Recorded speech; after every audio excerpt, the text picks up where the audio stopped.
பிஸ்மில்லாஹிர்ரஹ்மானிர்ரஹீம். அஸ்ஸலாமு அலைக்கும் வரஹ்மத்துல்லாஹி வபரகாத்துஹு. பிறை டிவியின் பதிர்களம் நிகழ்ச்சியோட இணைந்திருக்கிறோம். தொடர்ச்சியாக பல விடயங்கள் சம்பந்தமாக இதற்கு முன்னர் பல நிகழ்ச்சிகள்ல பேசியிருக்கிறோம்.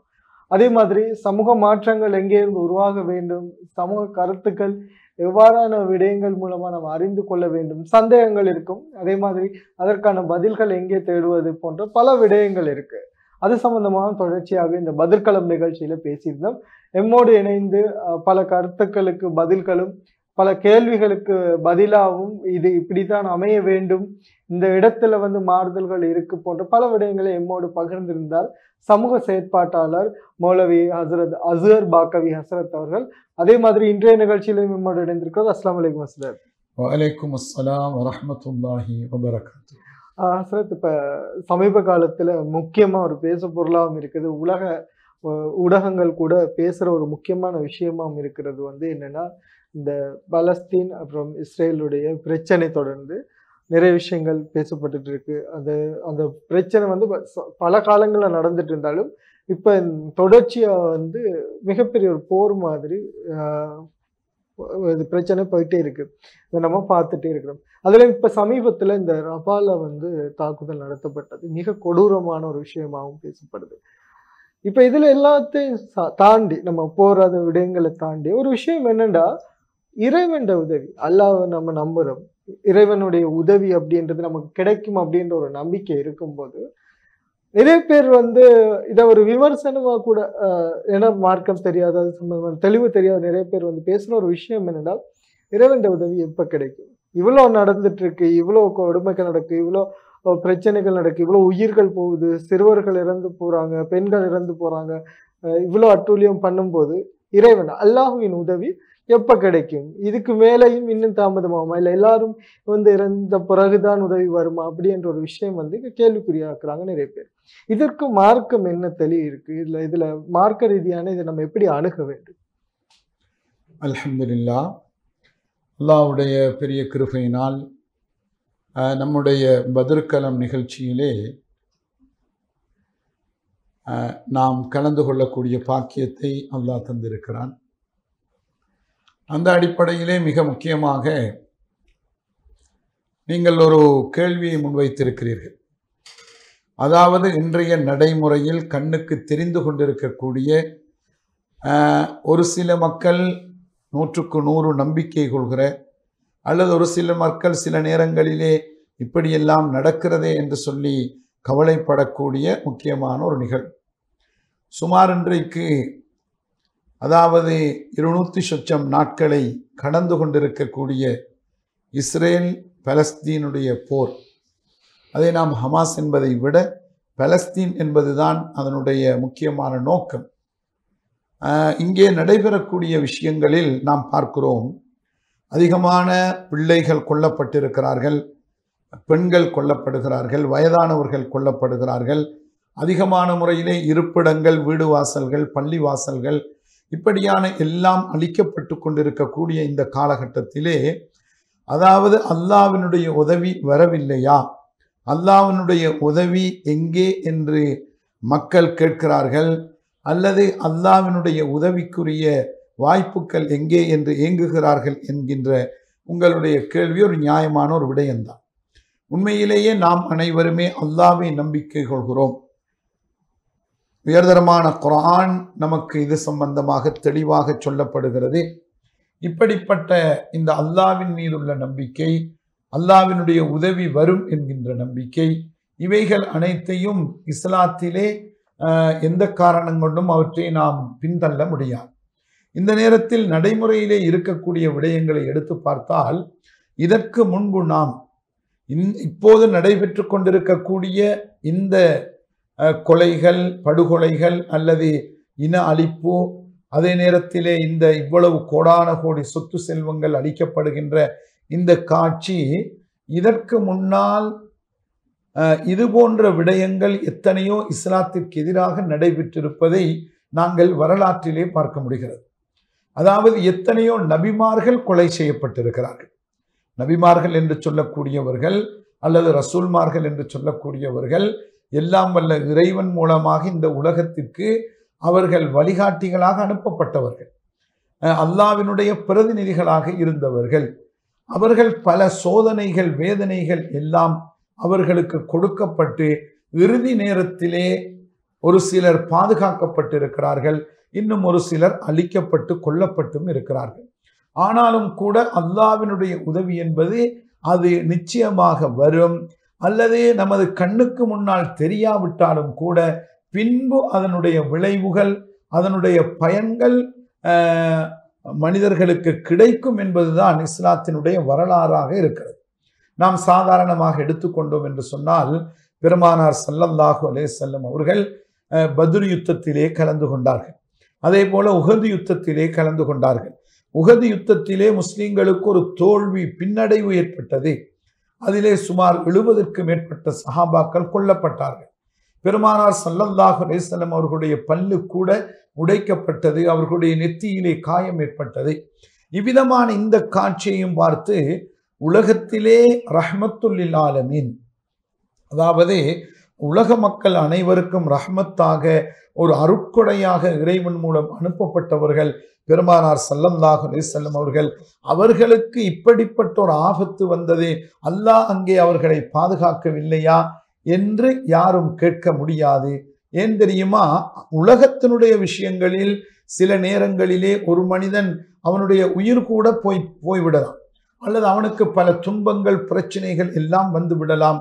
ஆனாலும் கூட அல்லாஹ் அவன் மீது ரஹ்மத்து செய்கிறான், அல்லது அவனுக்கு மறுமையிலே அதற்குரிய கூலிகளை அல்லாஹ் வைக்கிறான் என்பதுதான் மார்க்கத்தினுடைய விஷயம்.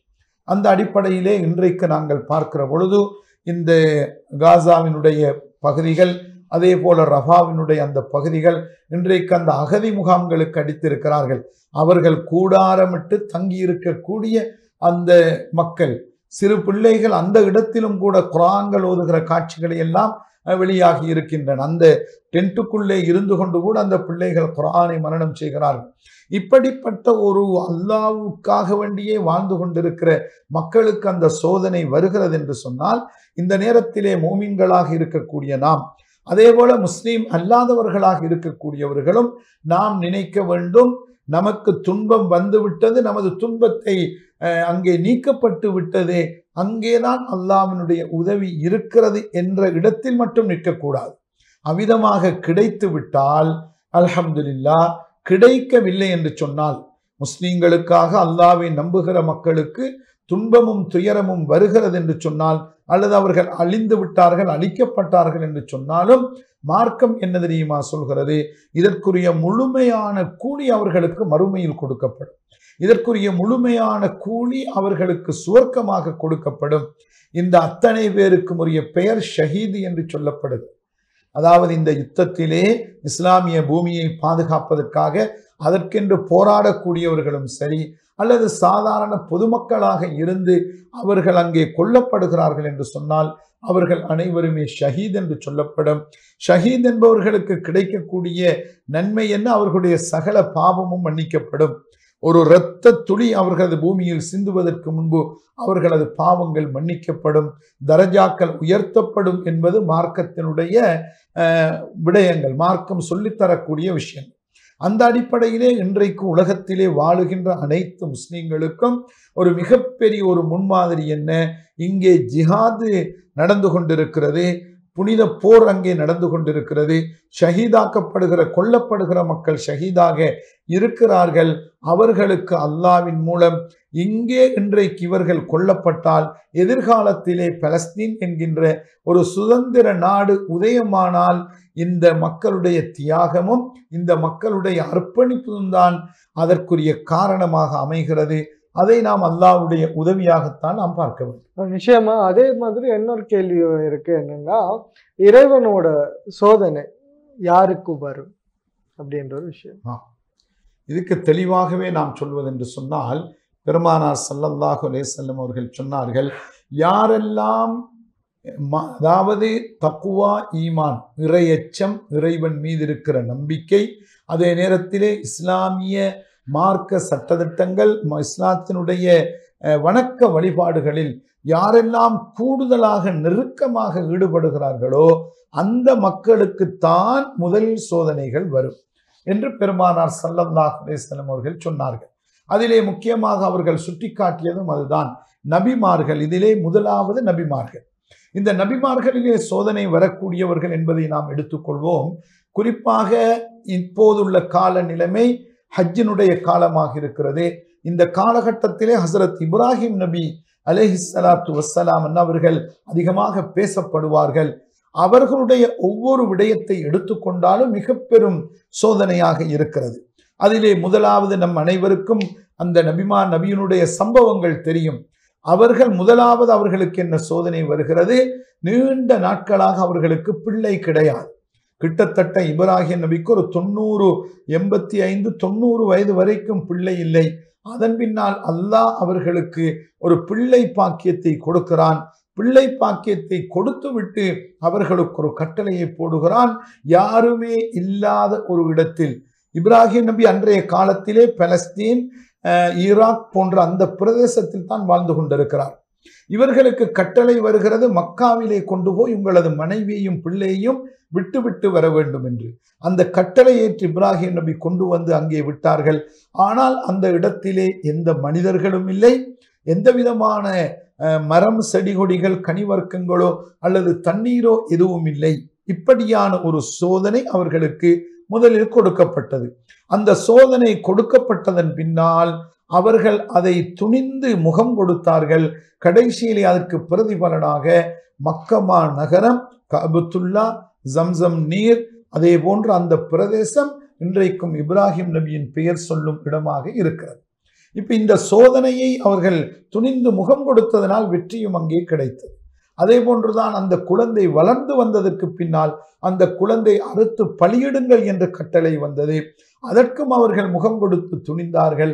கடைசியிலே குழந்தையும் காப்பாற்றப்பட்டது. அவர்களுடைய அந்த செயலை கண்ணியப்படுத்தும் முகமாக உயர்தரமான குர்பான் என்பதும் அமல்படுத்தப்பட்டது. அதே போன்று இப்ராஹிம் நபி அவர்கள் நம்ரூத் என்கின்ற அரசனுக்கு அந்த மக்களுக்கும் மார்க்கத்தை எடுத்து சொல்கிற பொழுது கடைசியிலே இப்ராஹிம் நபி நெருப்பில் தூக்கி போடப்பட்டார்கள். பயங்கரமாக 1 மாத காலமாக எரிக்கப்பட்ட நெருப்பு, பறவைகள் கூட பறக்க முடியாத நெருப்பு, அதிலே தூக்கி போடப்பட்டார்கள். சொல்லப்படுகிறது இப்ராஹிம் நபியினுடைய தங்களது கையில் இருந்த ஒரு ரோமம் கூட எரிந்து விடவில்லை, கட்டப்பட்டிருந்த கயிறு மட்டும்தான் எரிந்தது என்று. இவ்வளவு சோதனைகள் அவர்களுக்கு வந்ததென்றால் இதிலே யார் அல்லாஹ்வுக்கு நெருக்கமாக இருப்பார்களோ அவர்களுக்குத்தான் வரும் என்பதுதான் இந்த விடயங்கள். அதே போன்று அதற்கு அடுத்து என்று நபி அவர்கள் சொல்றார். அதிலே இருந்து இன்றைக்கும் கூட நாம் மார்க்கப்பட்டுள்ளவர்களாக, அல்லாஹ் ரசூல் மீது நம்பிக்கை உள்ளவர்களாக, குர்ஆன் ஹதீஸின் மீது நம்பிக்கை உள்ளவர்களாக இருந்து அதை பின்பற்ற வேண்டும் என்று நாம் விடாப்பிடியாக முயற்சி பண்ணி கொண்டிருந்தால் பல துன்பங்கள் துயரங்கள் வரத்தான் செய்யும். ஆனால் அவற்றை நாம் முகம் கொடுத்தால் நமக்குரிய வெற்றி உலகத்திலும் கிடைக்கலாம்.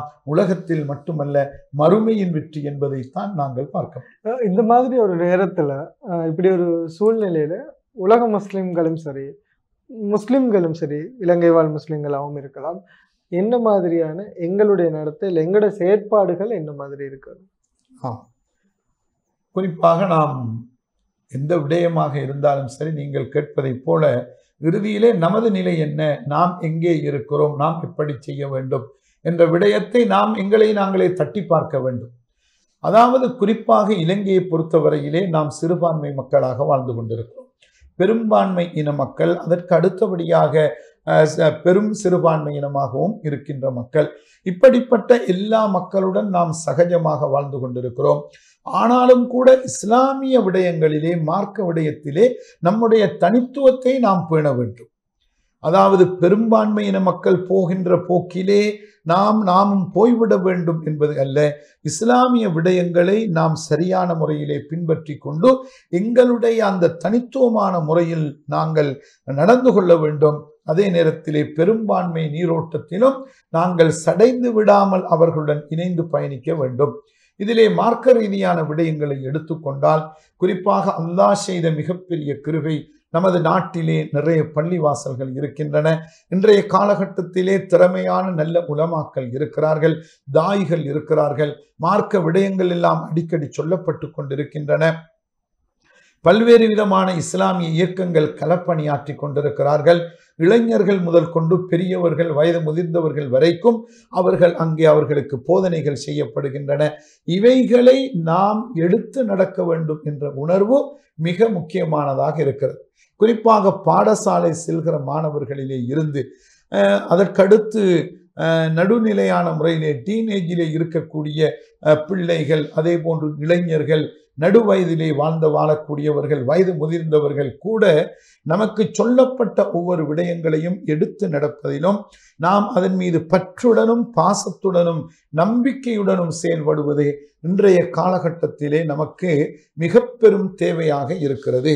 அதே நேரத்திலே இன்றைய நம்மை நோக்கி, அதாவது இஸ்லாமிய நம்பிக்கை அல்லது குர்ஆனுடைய கருத்துக்கள், ஹதீஸினுடைய கருத்துக்கள், இஸ்லாமிய வரலாற்றினுடைய செய்திகள் எங்களுடைய நம்பிக்கைகளை பால்படுத்தும் முகமாக இன்றைக்கு குறிப்பாக பல்வேறு விதமான செய்திகள், பல்வேறு விதமான விடயங்கள் வந்து கொண்டிருக்கின்றன. அவற்றுக்கு எல்லாவற்றையும் பார்த்துவிட்டு இஸ்லாமிய நம்பிக்கைகளை இழந்து விடாமல் அல்லது வரக்கூடிய சோதனைகளை கண்டு தளர்ந்து விடாமல் நாம் சாதாரணமான முறையிலே எல்லா மக்களையும் போன்று வேறு பக்கம் திசை மாறிவிடாமல் ஈமானுடைய பிடிப்புடனும் தக்குவாவுடனும் இறை அச்சத்துடனும் வாழ வேண்டும் என்பதுதான் இன்றைய காலகட்டத்திலே நமது நாட்டிலே இருக்கிற முஸ்லிம்களுக்கு நாம் சொல்ல வேண்டிய விடயங்கள்.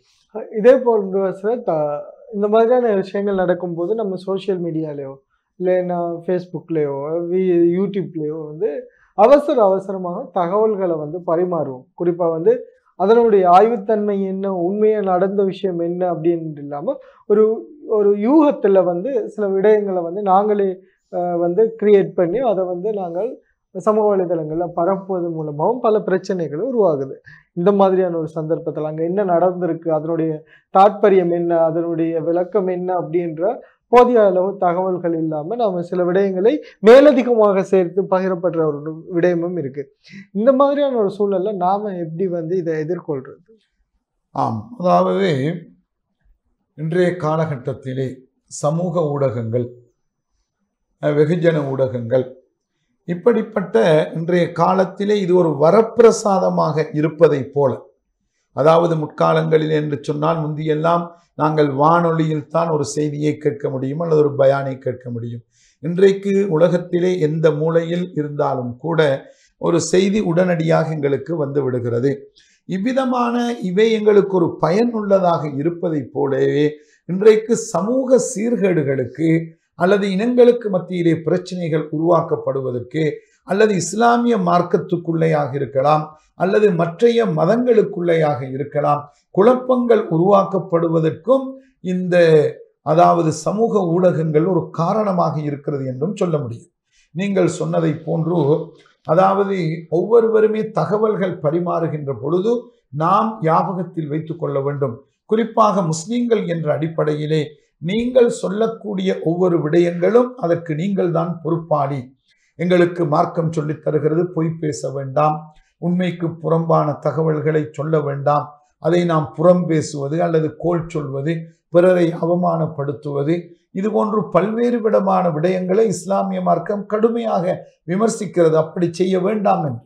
ஆனால் இன்றைக்கு நாம் என்ன செய்கிறோம்? நம்முடைய கையில் இருக்கின்ற கைபேசியின் மூலமாக அல்லது வேறு கேமராக்களை வைத்துக்கொண்டு சின்ன சின்ன விஷயங்களை கூட நாம் அதை படம் எடுத்து அல்லது அதனுடைய தகவல்களை பரிமாறி விடுகிறோம். நீங்கள் சொன்னதை போல அதை பற்றிய உண்மையான ஆய்வோ அல்லது உண்மையான தன்மையோ எதையுமே அதை பற்றி யோசிக்காமல் சிலர் அவ்விதமாக பரப்பி விடுவது இருக்கிறது. மார்க்கத்தை பொறுத்தவரையில் இது மிகப்பெரிய ஒரு பாவச் செயல். இது ஹராம் என்று தான் சொல்ல வேண்டும். மார்க்கத்திலே தடுக்கப்பட்ட விடயம். இந்த விடயங்களில் குறிப்பாக சாதாரண மனிதர்கள் அல்ல, சமூகத்திலே பொறுப்பு வாய்ந்தவர்கள் கூட, பெரும் பெரும் அரசு அதிகாரிகள் கூட அவற்றை பற்றி முழுமையான முறையிலே எந்த விதமான சரியான ஆய்வுகள் இல்லாமல் கருத்துக்கள் சொல்லப்படுவதை நாங்கள் பார்க்கிறோம். அண்மையிலே கூட ஒரு பிரபலமான ஒரு பேராசிரியர் ஒரு செய்தியை பற்றி பேசியிருந்தால் அவர் அண்மையிலே கைது செய்யப்பட்ட செய்தி கூட ஊடகங்களில் வந்திருந்தன. யாராக இருந்தாலும் கூட ஒரு விடயத்தை பற்றி முழுமையாக அறிய வேண்டும். அறிந்தாலும் அதன் மூலம் சமூகத்திலே, நாட்டிலே, இனங்களுக்கு மத்தியிலே பிரச்சனைகள் வரும் என்று சொன்னால் அவைகளை வெளியிடுவதில் தவிர்ந்து கொள்ள வேண்டும் என்பதுதான் இஸ்லாமிய பார்வையிலே மார்க்க விடயமாக நாம் மக்களுக்கு சொல்ல முடியும். இது ஒரு மிக முக்கியமான விடயமாகவும் நாம் பேச வேண்டும். ஜஸாக்குமுல்லா ஹஸ்ரத், இந்த நிகழ்ச்சியில் இவ்வளவு நேரம் கலந்து கொண்டு உங்களுடைய கருத்துக்களை தெரிவித்ததற்கு, அதே மாதிரி இந்த நிகழ்ச்சியில் நம்மோடு இணைந்து ஒளிப்பதிவில் ஈடுபட்ட சர்ஃபான் அவர்களுக்கும் ஜஸாக்குமுல்லா ஹைர், நன்றிகள். மற்றும் ஒரு பதிர்கலம் நிகழ்ச்சியில் இன்னும் ஒரு தலைப்போடு உங்களை சந்திக்கும் வரை விடைபெறும் நான் ரிஸ்வான். அஸ்ஸலாமு அலைக்கும் வரஹ்மத்துல்லாஹி வபரகாத்துஹு.